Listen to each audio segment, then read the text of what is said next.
Somos um continente rebelde. Combatemos a injustiça desde a época da conquista. E nós somos muito criativos na rebelião. Realmente. Criamos lemas, grafites, apagões, panelaços.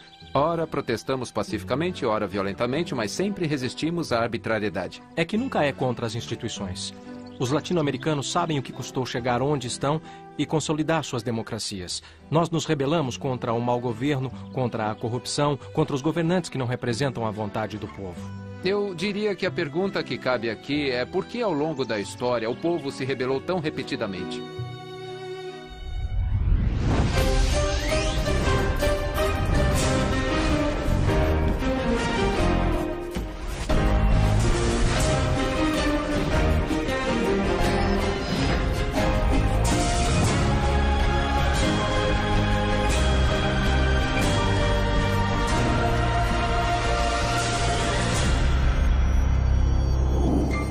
Unidos pela história.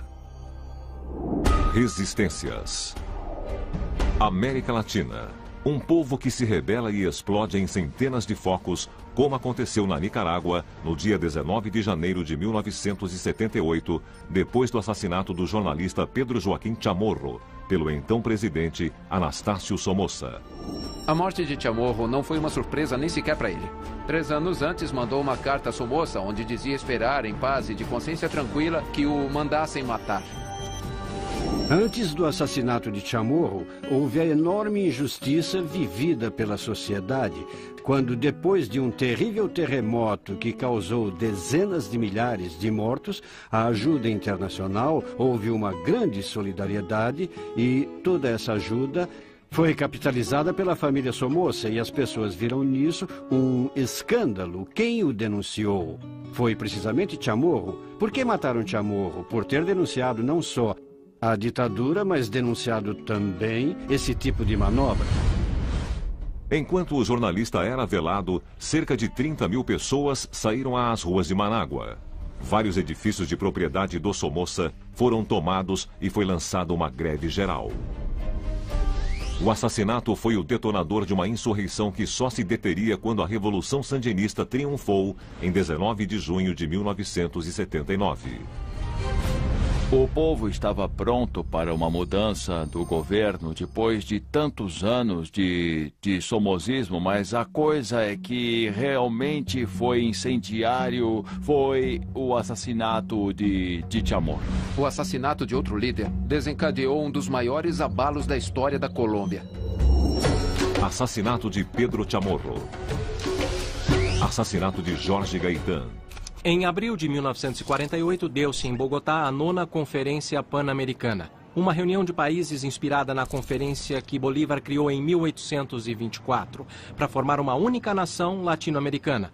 Mas o sonho de Bolívar, esse dia, não podia estar mais longe.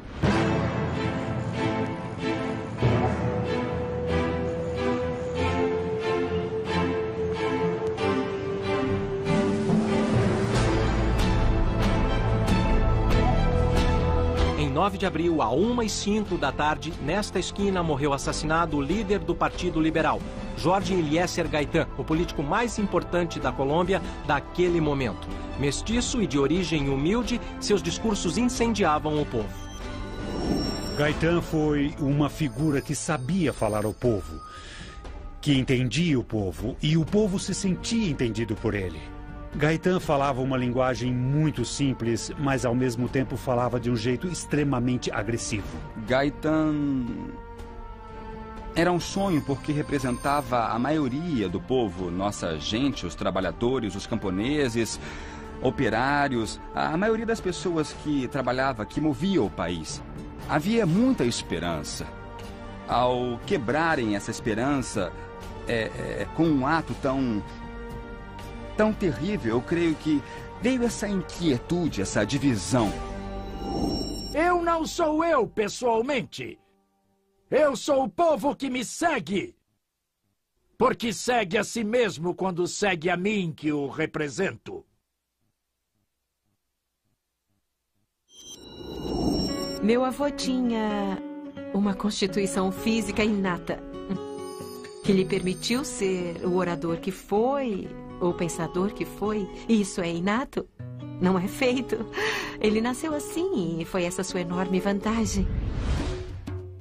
A oratória singular o irmanava com seu povo, e esse povo se sentia representado e interpretado por Gaitán. Quando Gaitán caiu assassinado, o povo se revoltou contra o governo e o acusou do crime. Centenas de pessoas morreram nos enfrentamentos entre alas do exército leais ao governo e os rebeldes. A rebelião se estendeu a outras cidades, incluindo Medellín e Barranquilla. Aqui mesmo, na Universidade Nacional, o reitor Gerardo Molina tomou o controle de uma emissora e, a partir dessa emissora, começou a chamar a ordem, a fazer anúncios um tanto irreais de que turbas revolucionárias tinham tomado o poder em Bogotá, o que era totalmente falso. Mas isso fez muito efeito, não só em Bogotá, mas também no interior do país. O interior começou a se alimentar da ideia de que havia um controle revolucionário em Bogotá e, com base no que supostamente se passava na capital, eles começaram a se organizar. Todo mundo, dada a violência que tinha começado no ano de 45, as pessoas pediam ao meu avô que se protegesse. Inclusive a minha avó também insistia que ele fosse muito mais prudente quando andasse em lugares públicos. E meu avô sempre respondia assim: nenhuma mão do povo vai se levantar contra mim. E se as oligarquias o fizerem, eles saberão que passarão 50 anos antes que toda essa turbulência volte ao normal. Passaram-se até agora 61 e a turbulência ainda não chegou ao fim na Colômbia.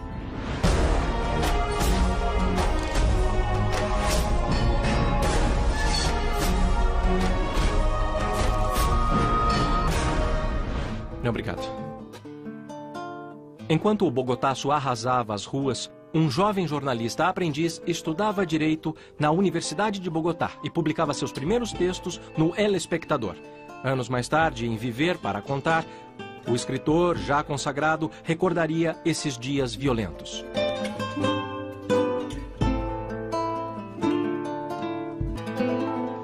Danaram o país, disse ele. Mataram Gaitán na frente do Gato Negro. Mal tive fôlego para atravessar correndo a Avenida Jiménez e chegar sem ar na frente do Café Gato Negro, quase na esquina da Rua 7. Acabavam de levar o ferido à clínica central, a 4 quadras dali, ainda com vida, mas sem esperanças. Um grupo de homens empapava seus lenços no sangue muito quente para guardá-los como relíquias históricas. Uma mulher de chale negros e alpargatas, as muitas que vendiam quinquilharias naquele lugar, grunhiu com lenço ensanguentado. Os filhos da mãe o mataram.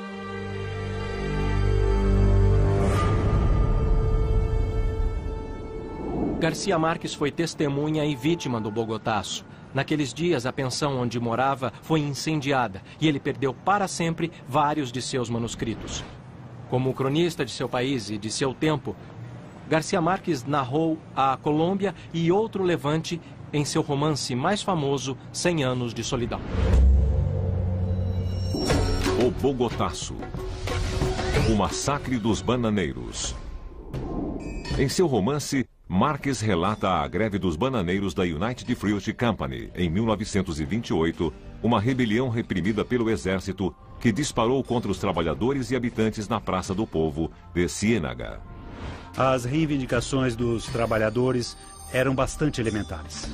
Melhorias de condições de vida, de saúde, de higiene, etc. Melhorias de salários e, principalmente, igualdade de condições às de qualquer outro trabalhador do mercado nacional. Chamaram isso de massacre, porque dispararam contra a multidão. Alguém deu uma ordem, a sangue e fogo, e dispararam contra a multidão. Há uma imagem, que é a mais conhecida, que creio que substituiu os fatos históricos. É a imagem literária criada por Garcia Marques, dos trens de mortos que saíam cheios de mortos. A denúncia desse massacre levou Jorge Gaitán ao estrelato político. Sua morte 20 anos depois reavivaria a chama do Bogotaço, o movimento popular urbano mais violento na história da América Latina.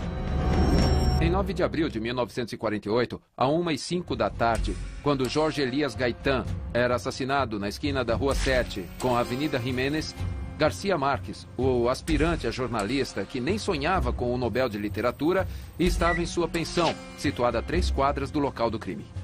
Quase no momento do assassinato, um dirigente estudantil cubano de 21 anos, Fidel Castro, saiu do hotel em que se hospedava e se aproximou lentamente do escritório de Gaitan.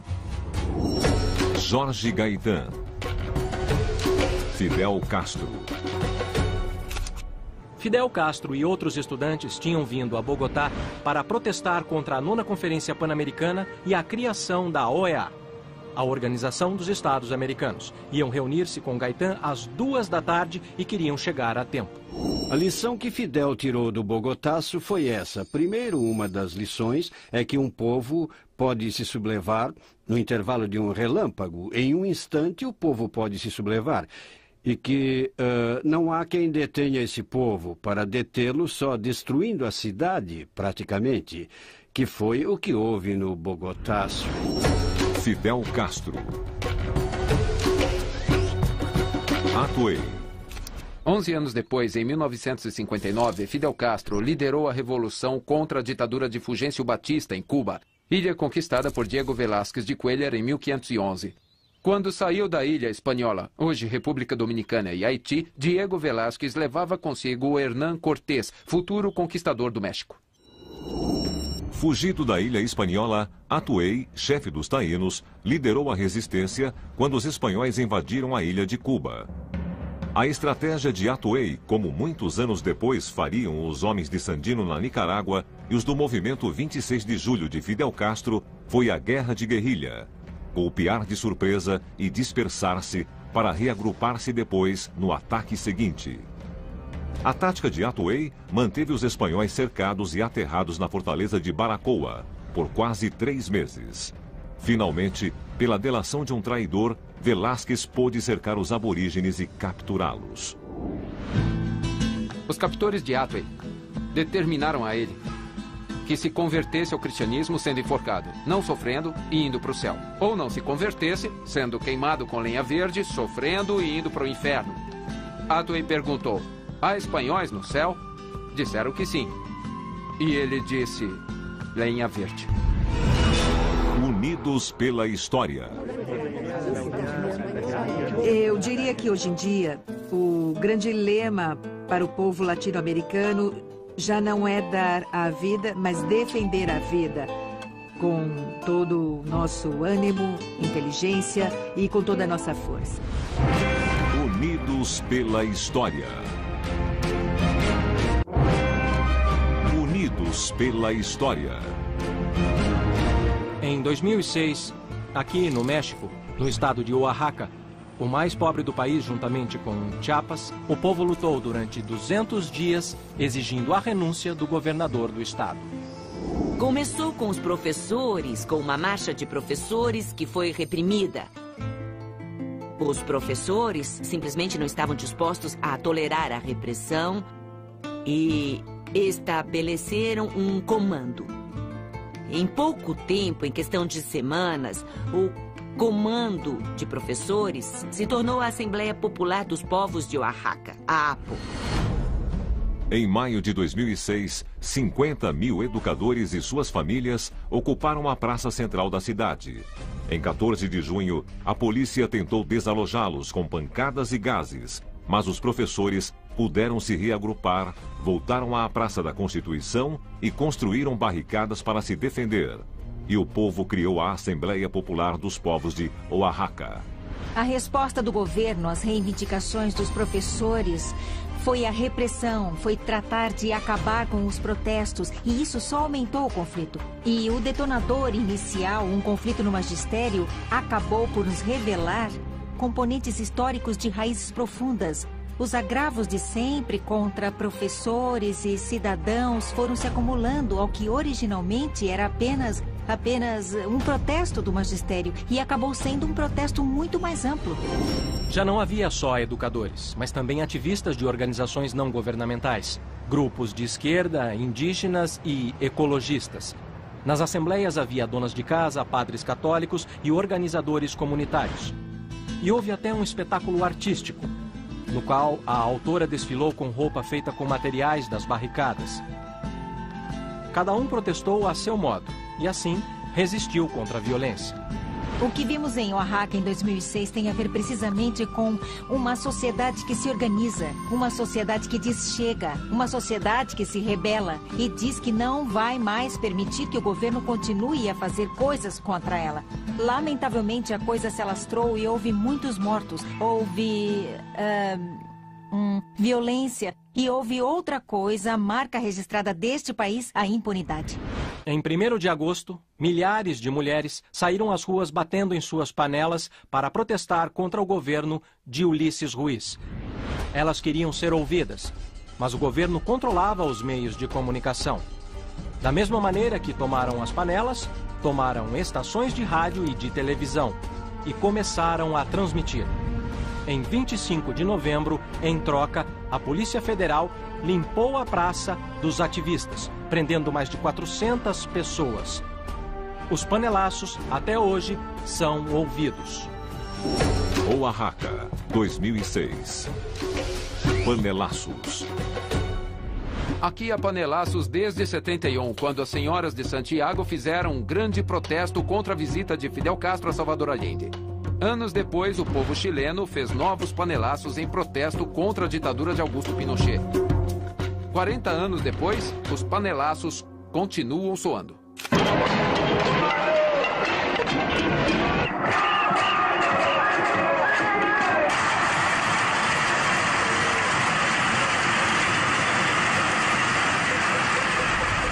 Houve muitos panelaços organizados pela oposição na Venezuela. Em 2002, havia um panelaço quase todos os dias. Os ambulantes começaram a vender até CDs com panelaços que estavam gravados. Então as pessoas podiam, a qualquer momento, reproduzir o som do panelaço no aparelho de sua casa. E, sendo assim, ele poderia combater, dessa maneira, o poder. Eu creio que a maior desesperança acontece quando você percebe que eles não se importam. Que não importa o caos que se arma na cidade, que nem assim o escutam. E não há maior sensação de frustração do que saber que ninguém o escuta. Panelaços. Crise Argentina de 2001.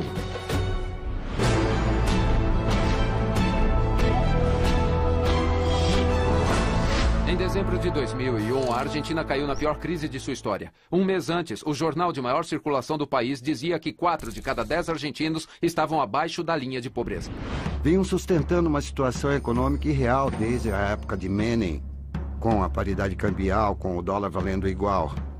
E todos pensavam e viviam como se isso fosse real. Não era preciso ser economista para ver que aqui $1.000 não eram nada. Isso estava errado, porque em qualquer lugar $1.000 eram dinheiro. Então era questão de tempo a economia explodir. E finalmente, quando explodiu, quem mais sofreu foram os desfavorecidos, como sempre acontece. Em um país de 35 milhões de habitantes, 14 milhões eram pobres, e a tendência crescia. A cada dia havia 2 mil novos pobres na Argentina. Parafraseando Garcia Marques, a cronologia daquele tempo era a crônica de uma crise anunciada. Em 1º de dezembro, o governo anunciou novas medidas. A novidade era o corralito. As pessoas não podiam retirar sua poupança dos bancos. 2 semanas mais tarde foi declarada uma greve nacional. Centenas de pessoas saquearam lojas e supermercados e a classe média saiu às ruas para pedir, a golpes de panela, a devolução de seus depósitos. Outros setores sociais aderiram à luta. O grito era: vão embora todos, e pediam a renúncia do governo. O presidente de la Rúa declarou estado de sítio e suspendeu as garantias constitucionais. Bom, eu me lembro quando aqui na Argentina, em 2001, o lema era: vão embora todos. Os dirigentes políticos tiveram a imensa originalidade de se fazer passar por outra coisa. E, finalmente, todas aquelas mesmas pessoas que estavam naquela época, em 2001, são as mesmas que estão aí hoje.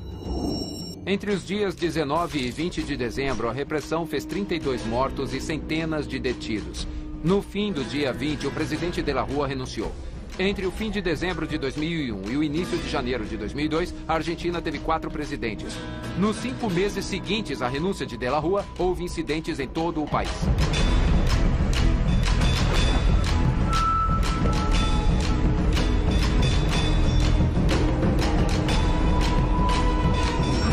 Argentina, 2001. Bolívia, 2003. 2 anos depois, na Bolívia, outro presidente teve de renunciar.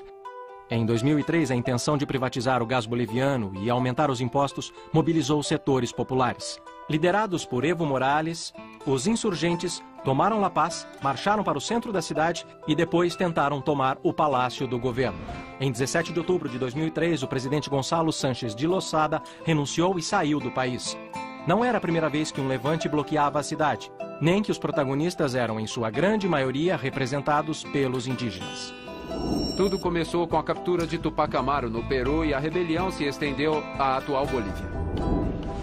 Em 1780, os reis Bourbons haviam estabelecido uma série de novos impostos e controles para os povoadores americanos. Os aborígenes resistiram às medidas. Em novembro desse ano, um grupo comandado por Tupac Amaru aprisionou o encarregado de cobrar os impostos e o executou. Mandou enforcar o cobrador porque ele encarnava a injustiça social, encarnava o abuso. O enforcaram entre a torre e a porta da igreja, onde começou um movimento. A rebelião havia começado. O vice-rei mandou 17 mil homens para combater os indígenas e fez algumas concessões para desarmar aquela rebelião. Um ano depois, Tupac Amaru foi vencido e levado à Praça de Armas de Cusco, onde foi executado com a mulher Micaela Bastidas. A morte de Tupac Amaru não foi suficiente para sufocar a rebelião, que continuou até 1783, liderada por seu meio-irmão Diego Cristóbal Tupac Amaru e seu sobrinho Andrés Tupac Amaru. Na época, sublevaram-se 100 mil índios e a rebelião alcançou os atuais territórios da Bolívia e do norte argentino. Em 1783, a Corte da Espanha ordenou ao encarregado Jorge Escobedo que não deixasse nenhum resto da infame e vil família dos Tupac Amaru. Pode-se matar o corpo, mas não as ideias. Pode-se destruir a parte física do movimento, mas sua mensagem subjacente fica no espaço e no tempo. Unidos pela história.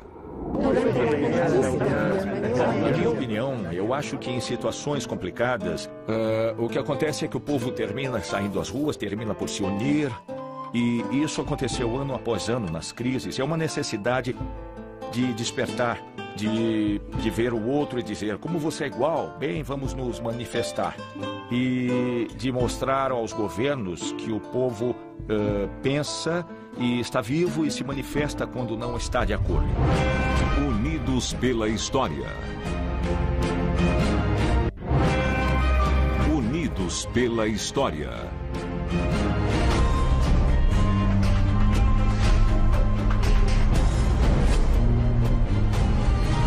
Uma alta no preço da gasolina. Isso bastou para que em 27 de fevereiro de 1989, em Guarenas, a 20 quilômetros daqui, se iniciasse um levante popular que se estendeu depois a Caracas e a outras cidades da Venezuela.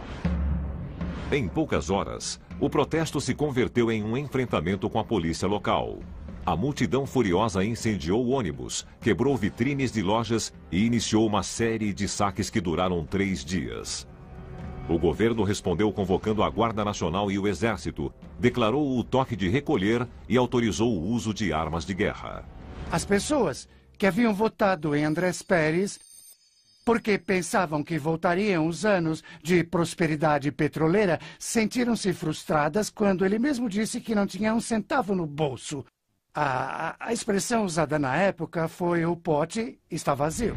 Assim que Carlos Andrés Pérez foi reeleito em 89, ele lançou um pacote de medidas econômicas feito por um grupo de tecnocratas. E muito forte e que implicava no aumento da gasolina. E esse aumento da gasolina foi um detonador.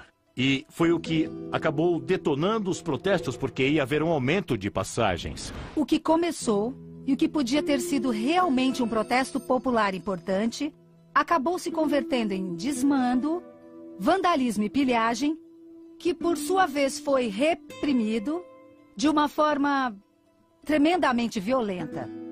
e que causou a quantidade de mortos e desaparecidos, que provavelmente nunca saberemos quantos ao certo.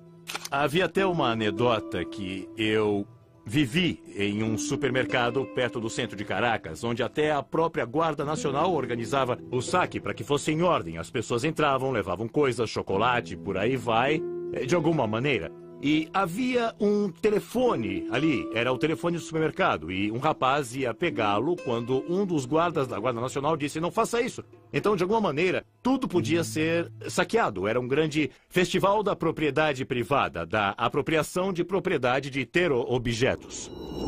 A repressão foi pior nos morros, os bairros mais pobres da cidade. Dias mais tarde, havia mais de 400 pessoas mortas e o governo de Carlos Andrés Pérez, que havia assumido o poder 25 dias antes, começou a cair. Carlos Andrés Pérez conviveu com o fantasma da rebelião popular e teve de suportar 2 tumultos militares durante seu governo. Em apenas 25 dias, sua gestão passou do céu ao inferno. 10 anos depois, chegaria ao poder Hugo Chávez, uma figura que gerou e ainda gera grande polarização entre os cidadãos que o criticam e os que o apoiam.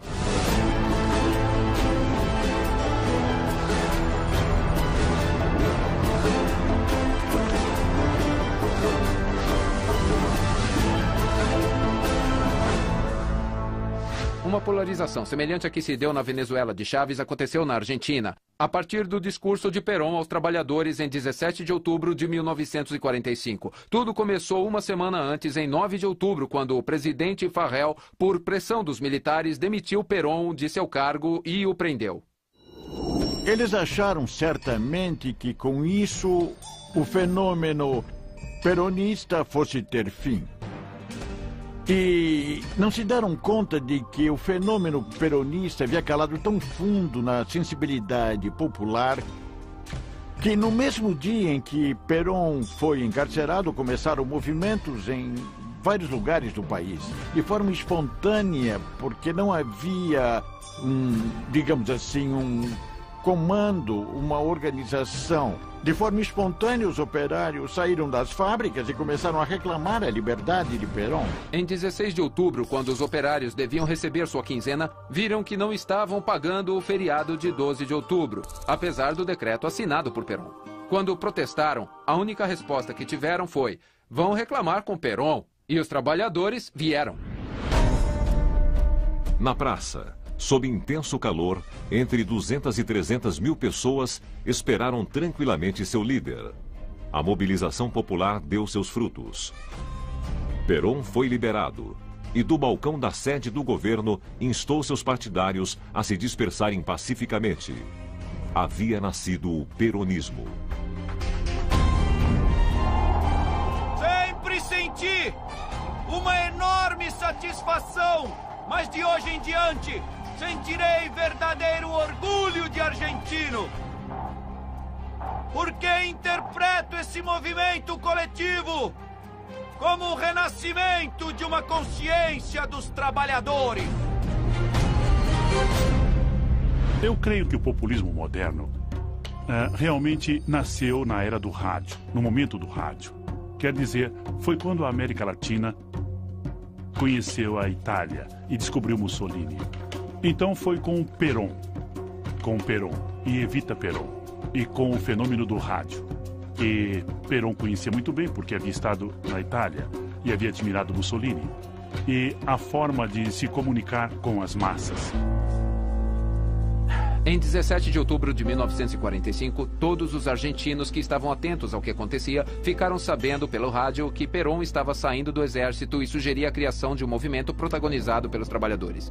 O rádio transmitia uma esperança a todos os argentinos. Argentina, 1945. Equador, 2005.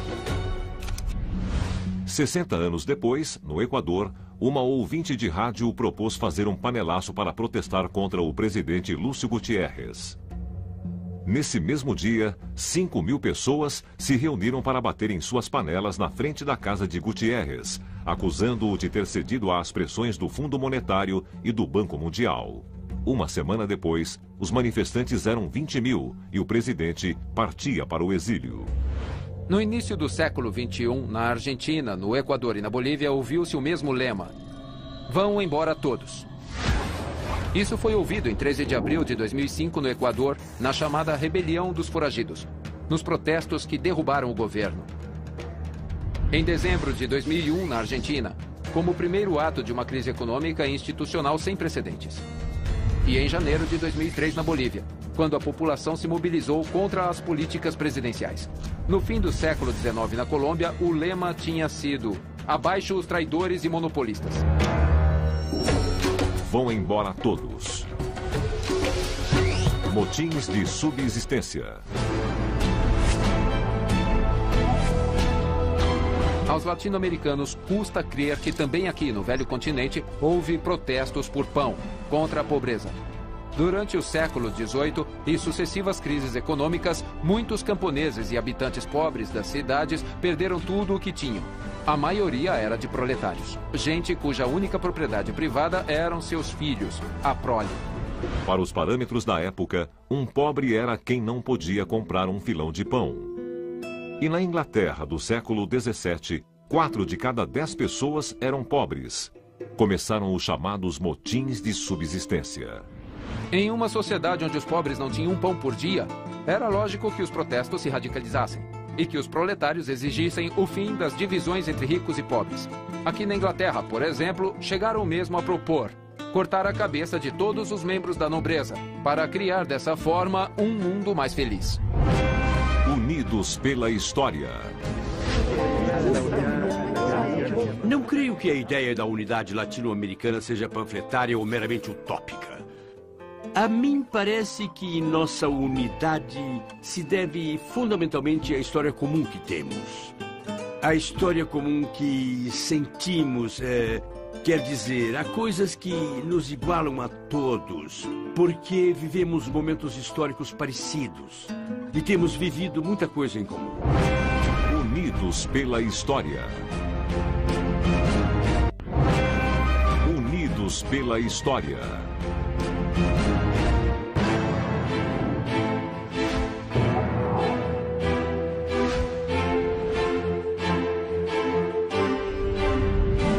Algumas rebeliões explodem contra a imperícia ou a corrupção dos governos. Outras se levantam para confirmar seus líderes. Algumas reclamam direitos populares. E outras simplesmente querem mudar o mundo. Por alguns poucos dias de maio de 1968, aqui em Paris, reinou a utopia.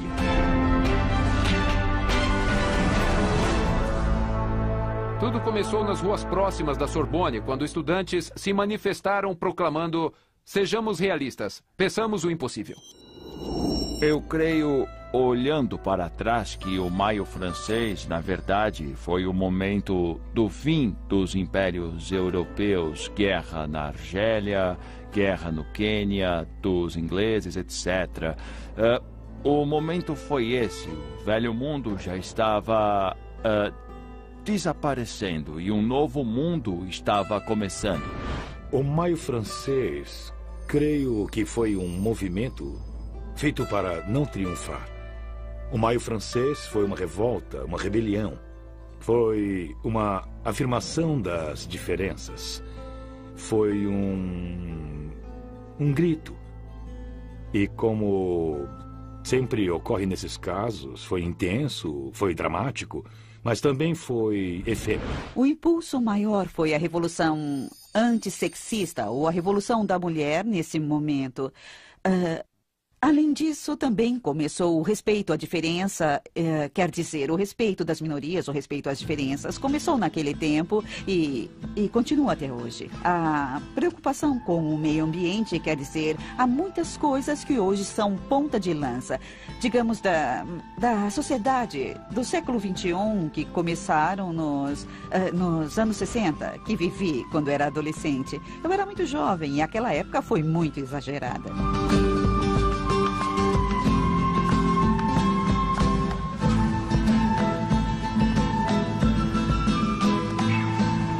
Naqueles dias parecia possível mudar o mundo. Apesar do Maio francês não provocar mudanças imediatas, seus efeitos ficaram na mente e no coração de quem participou daquela jornada. Ajudaram a mudar a vida das gerações seguintes, 1968 mudou a vida de todos, em toda parte.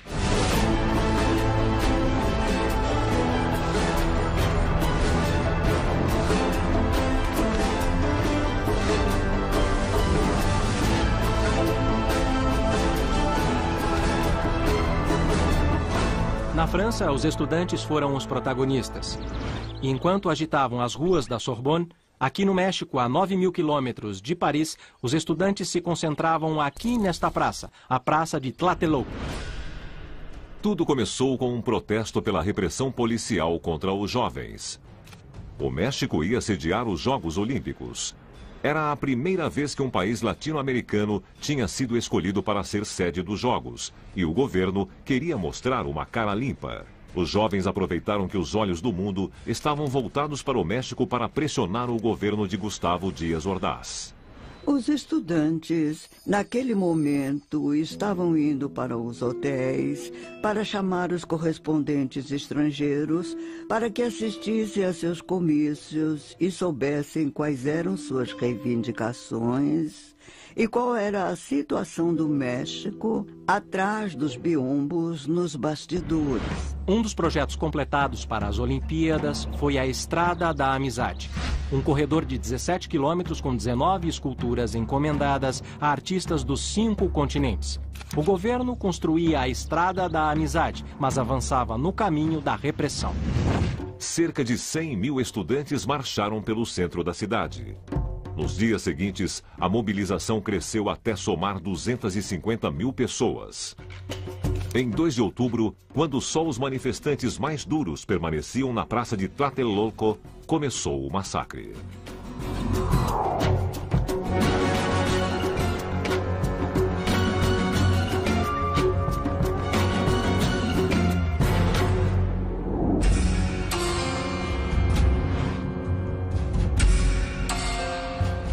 Elementos do exército em roupas civis, junto com outros órgãos policiais, desalojaram os companheiros e uma pessoa vestida de preto apareceu com uma pistola e disparou sobre a praça e sobre os soldados que vinham avançando da parte das ruínas. Então, em questão de segundos, ele descarregou uma pistola automática e, de imediato, os soldados responderam com fogo pesado de armas automáticas que durou 2h30. Efetivos das forças de segurança e do exército dispararam contra os estudantes encurralados. Milhares de pessoas foram presas, centenas foram assassinadas e seus corpos nunca apareceram. Dos detidos, cerca de 700 ficaram presos até 1971. Nas semanas seguintes ao massacre, a repressão e a prisão continuaram para os manifestantes, enquanto o resto da população ignorava tudo por causa da intensa censura aos meios de comunicação. No caso de Raul Álvares Garim, os pais dele puseram um anúncio no jornal todos os dias, dizendo: já se passaram 22 dias e não sabemos nada de nosso filho. Estive preso 2 anos e 7 meses. Os Jogos Olímpicos foram celebrados 10 dias depois de a tocha olímpica seguir a estrada da primeira viagem de Cristóvão Colombo à América. Em 12 de outubro de 1968, enquanto o presidente mexicano inaugurava a Olimpíada da Paz, um grupo de manifestantes lançou um pequeno barril preto em forma de pomba sobre o palco presidencial, em repúdio à matança de 2 de outubro. Eu creio que houve um movimento estudantil no mundo inteiro, mas o México tinha seus problemas particulares. Os franceses reivindicavam postos para que depois que terminassem suas carreiras não fossem porteiros de hotel ou motoristas de táxi. Os mexicanos reivindicavam uma causa social contra toda a miséria, a pobreza, a desigualdade e principalmente a corrupção.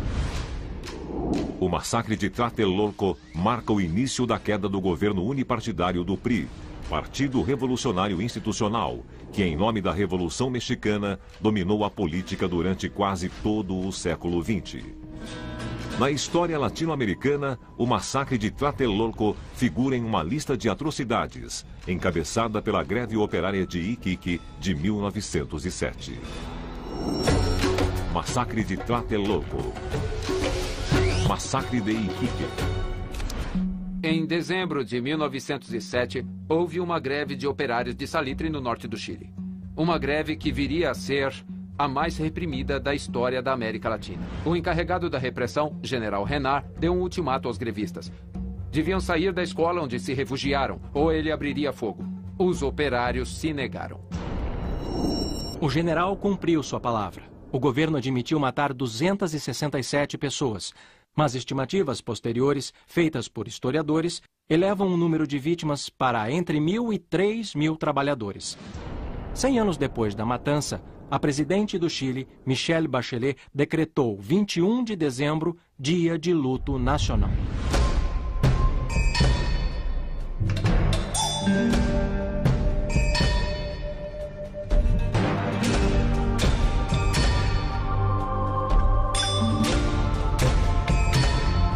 Greves, marchas e outras formas de luta se transmitem de geração em geração e nos envolvem.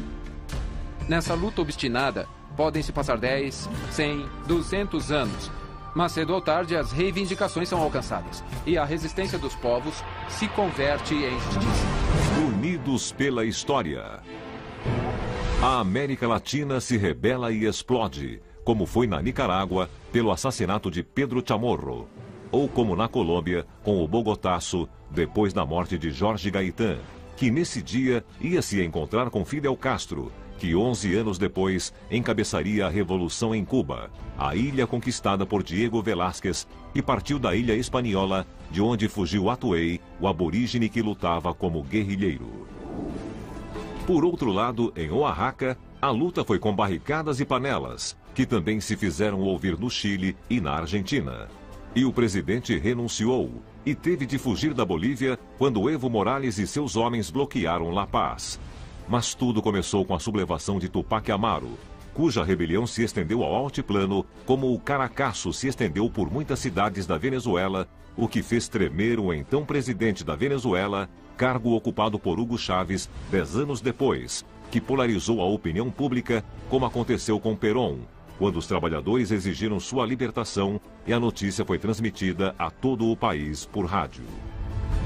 Rádio que seria decisivo no Equador para a destituição do presidente, quando uma ouvinte propôs: "Vão embora todos", lema bem diferente daqueles dos jovens dos anos 60, que pretendiam mudar o mundo enquanto outros jovens eram mortos na praça de Tlatelolco, um massacre que recorda a greve de operários de Iquique, que foi a mais reprimida da história. Mas, então como hoje, o povo se rebela e explode. Unidos pela história.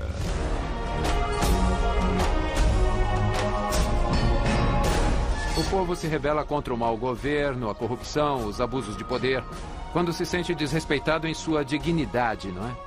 O povo toma nota, acumula as reclamações nunca atendidas ou injustiças, até que um dia explode. Sim, rebeliões que saem de seu curso podem ser negativas e até aproveitadas pelo poder.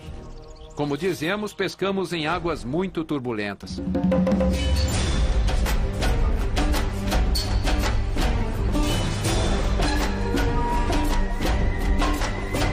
Mudam os cenários, mudam os lemas e as reivindicações. Mas algo permanece. O desejo por uma sociedade mais justa e mais feliz para todos os latino-americanos, porque também nisso estamos inexoravelmente unidos pela história.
Somos um continente rebelde.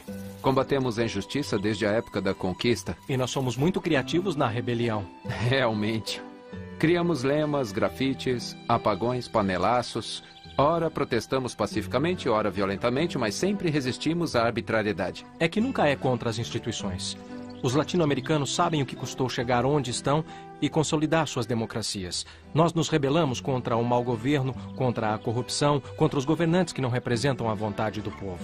Eu diria que a pergunta que cabe aqui é por que ao longo da história o povo se rebelou tão repetidamente? No assassinato de Chamorro, houve a enorme injustiça vivida pela sociedade, quando depois de um terrível terremoto que causou dezenas de milhares de mortos, a ajuda internacional, houve uma grande solidariedade e toda essa ajuda foi capitalizada pela família Somoza e as pessoas viram nisso um escândalo. Quem o denunciou?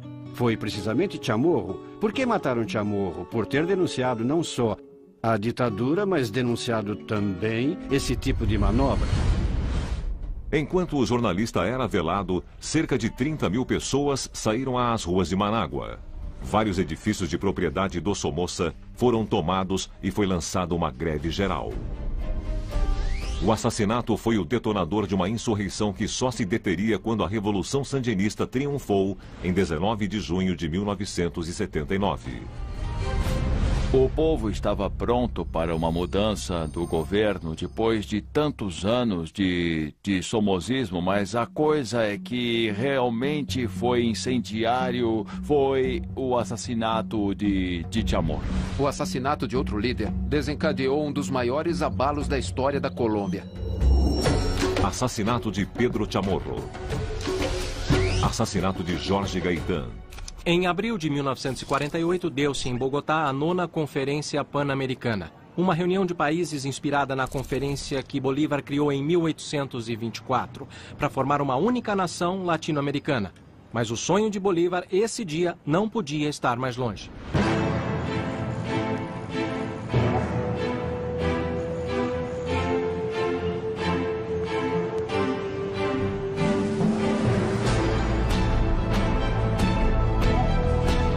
Em 9 de abril, a 1h05 da tarde, nesta esquina, morreu assassinado o líder do Partido Liberal, Jorge Eliezer Gaitán, o político mais importante da Colômbia daquele momento. Mestiço e de origem humilde, seus discursos incendiavam o povo.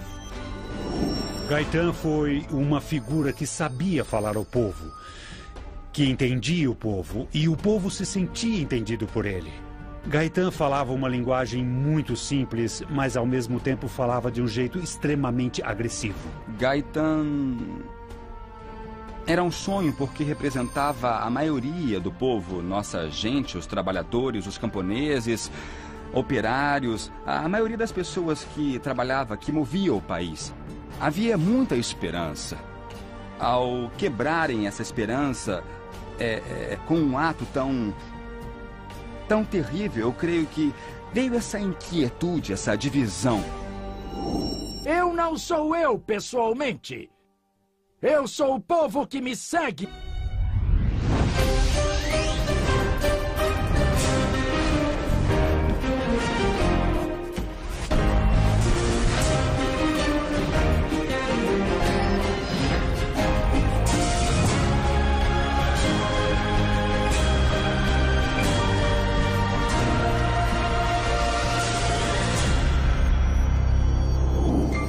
Unidos pela história. Resistências. América Latina.